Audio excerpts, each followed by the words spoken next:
আসসালামু আলাইকুম ভিউয়ার্স, রেহনার রান্নাঘরে আপনাদেরকে স্বাগতম। আশা করি দেশ উপবাসে যাই যেখানে আছেন আল্লাহর রহমতে ভালো আছেন, সুস্থ আছেন।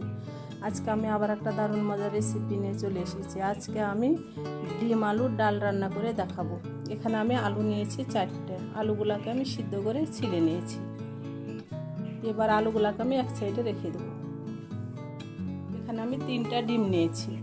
আমি ডিমগুলাকে ফাটিয়ে নেব। আমি ডিমগুলোকে ফাটিয়ে নিয়েছি। আমি এবার দিয়ে দেবো স্বাদ অনুযায়ী লবণ। আমি এখানে 3টা মরিচ কুচি করে নিয়েছি, আমি দিয়ে দিলাম মরিচ কুচি। আমি এখানে দিয়ে দেবো পেঁয়াজ কুচি। এবার আপনারা চাইলে এটাকে চামচের সাহায্যেও আপনারা চটকে নিতে পারেন, আবার হাতের সাহায্যেও চটকে নিতে পারেন। আমি এটাকে হাতের সাহায্যেই চটকে নেব। ডিমগুলো আমি চটকে নিয়েছি। এবার আমি ডিমগুলোকে এক সাইডে আমি রেখে দেব।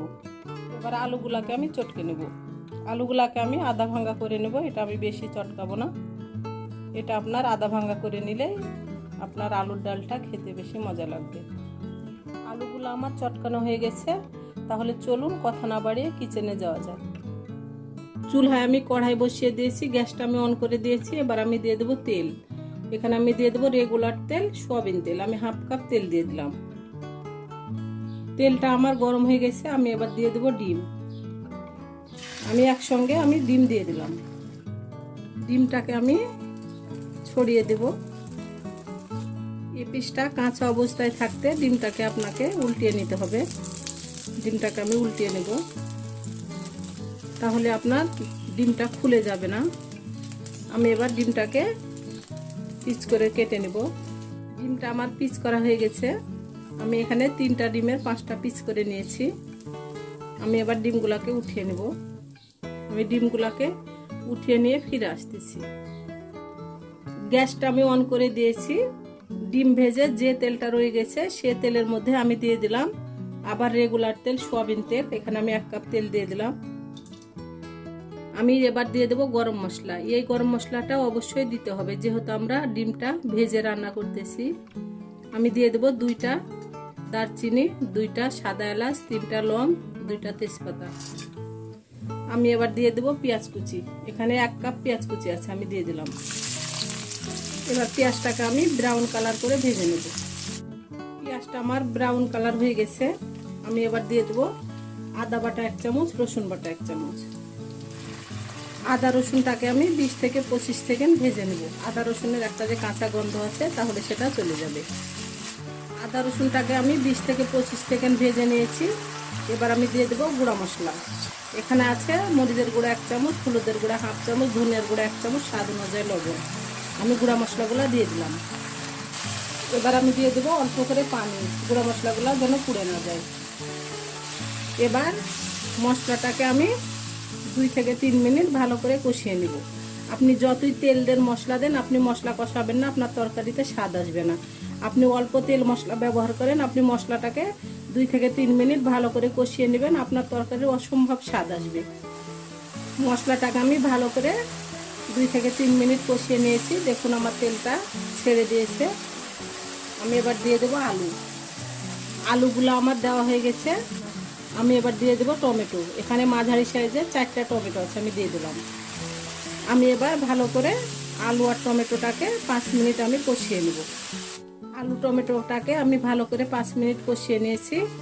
আমি এবার দিয়ে দেবো ঝোলের জন্য গরম পানি।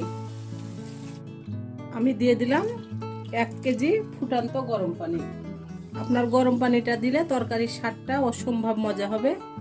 আমি যেহেতু ডিম ভাজা দিয়ে আলুর ডাল রান্না করব, আমি একটু পানির পরিমাণটা বেশি ব্যবহার করলাম, কারণ আমি একটু ঝোল ঝোল রাখবো। আমি এবার ঢাকনা দিয়ে ঢেকে বলক উঠলে আমি ফিরে আসতেছি। আমি এবার ঢাকনাটা উঠিয়ে নেব। দেখুন আমার আলুর ডালের কি সুন্দরভাবে বলকটা উঠে গেছে। আমি এবার দিয়ে দেব ডিম। আমি এবার ভালো করে নেড়ে চেড়ে দেব। আমি দিয়ে দেব ভাজা জিরার গুঁড়া 1 চামচ। আমি দিয়ে দেবো 4-5টা কাঁচামরিচ। এটাতে ঝাল হবে না, এটা একটা ফ্লেভার সুন্দর করবে। ডিমটা আমাদের প্রতিদিনই লাগে, হয় সকালের নাস্তাতে, নইলে বিকালের নাস্তাতে, নইলে দুপুরে খাবার টেবিলে। তাই ডিমটা সবারই পছন্দের একটা খাবার। ডিম ভেজে রান্না করলে একটা অন্যরকম স্বাদ, আর একটা ডিম আপনি গোটা রান্না করলে আর এক রকম স্বাদ। তবে যারা ডিম ভেজে রান্না করে এখনো খাননি তারা একবার হলো এভাবে ডিম ভেজে আলুর ডালটা রান্না করে খেয়ে দেখুন, এটা অসম্ভব খেতে মজা।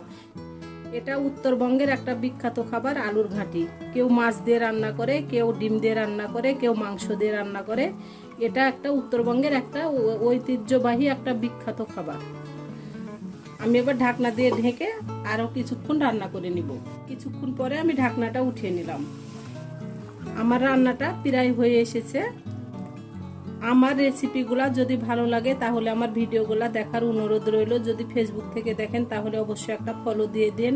ইউটিউব থেকে দেখলে একটা সাবস্ক্রাইব করার অনুরোধ রইল। হাতে যদি সময় থাকে লাইক শেয়ার কমেন্ট করে দিন। আপনাদের একটা শেয়ারে আমি অনেক দূর এগিয়ে যেতে পারবো। আমি এবার ঢাকনা দিয়ে ঢেকে একেবারে রান্না করে ফিরে আসতেছি। আমি এবার ঢাকনাটা উঠিয়ে নেব। রান্নাটা আমার পুরোপুরি কমপ্লিট।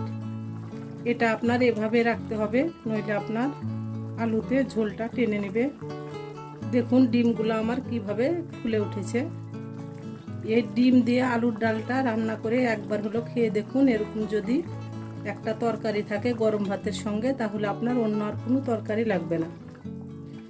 আমি এবার গ্যাসটা অফ করে দেব। আমি এবার উঠিয়ে নিয়ে আপনাদেরকে আমি পরিবেশন করে দেখাচ্ছি।